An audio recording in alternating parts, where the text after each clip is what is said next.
প্রকৃতি বলতে স্বয়ং স্রষ্টা সৃষ্ট বিশ্বজগতের অপার সৌন্দর্যের প্রায় সকল কিছুকেই বোঝায়, যার মধ্যে মানুষ একটি মাত্র উপাদান। গাছপালা, নদীনালা, পশু পাখি, পাহাড় পর্বত ইত্যাদি। প্রিয় দর্শক, সাংবাদিক কামরুজ্জামানের তথ্যচিত্রে খবর পড়ছি আমি ফাহমিদা জাহান জুথি।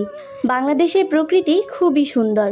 চারপাশে নয়নাভিরাম দৃশ্যবালি হৃদয় মন কেড়ে নেয়, যা দেখে অজানা এক ভালো লাগার অনুভূতি কাজ করে।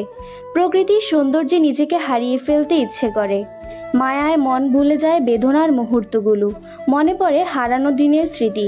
মনোমুগ্ধকর রূপে যিনি এ বিশ্বজাহানকে সাজিয়েছেন, জানি না তিনি কতই না সুন্দর। নারীর রূপে পুরুষ যদি হয় পাগলপাড়া, তাহলে প্রকৃতির রূপে হবে বিস্ময়, বিমূঢ় ও আত্মহারা। যেহেতু সবুজের মায়াতে মহান রবের শ্রেষ্ঠ দান, মধ্যপ্রাচ্য সহ পৃথিবীর অনেক দেশেই প্রকৃতির দেখা মিলা খুবই দুষ্প্রাপ্য। সবুজের মাঝে তৃপ্তি প্রশান্তি অনুভব হয় না, যেথায় বড় নির্জীব ও শূন্য লাগে। আত্মার শান্তি যেখানে ক্ষুণ্ণ, আল্লাহর দেয়া নেয়ামত বড়ই অনুগ্রহ। প্রিয় দর্শক, বাংলার প্রাকৃতিক শোভা বড়ই মনোমুগ্ধকর। সবুজের চারপাশে ঢাকা আমাদের এদেশ।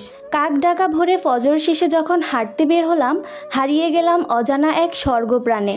যেদিকে তাকাই ভেড়ে যায় অনুভূতি, মনে পড়ে শৈশব স্মৃতি। চাঁদপুরের হাজীগঞ্জে মাঠে মাঠে শুরু হয়েছে ধান কাটা।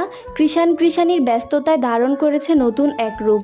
হাজীগঞ্জ পৌর 12 নং ও 10 নং ওয়ার্ডে ধারণ করা কিছু দৃশ্য হয়তো এতক্ষণে আপনাদের দৃশ্যায়ন হয়েছে। হাজীগঞ্জ সোনাপুরের খাল আমার মোবাইলে ধারণ করেছিলাম, কিন্তু কচুরিপানার ভিড়ে হয়তো বুঝতে সক্ষম হননি। স্বর্ণলতা আর মোস্তাক ফুল যে এখনো প্রকৃতি থেকে হারিয়ে যায়নি, তা দেখে নতুন করে মনে তৃপ্তি এলো।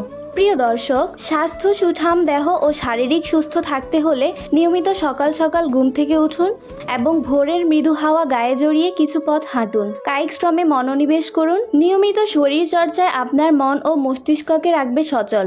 আপনার স্বাস্থ্যই আপনার ভবিষ্যৎ প্রজন্মের বাহক। আশা রাখি সবাই ভালো থাকবেন। সেই প্রত্যাশায় আমি ফাহমিদা জাহান জুথি, ডাকাতিয়া ডাক, হাজীগঞ্জ, চাঁদপুর।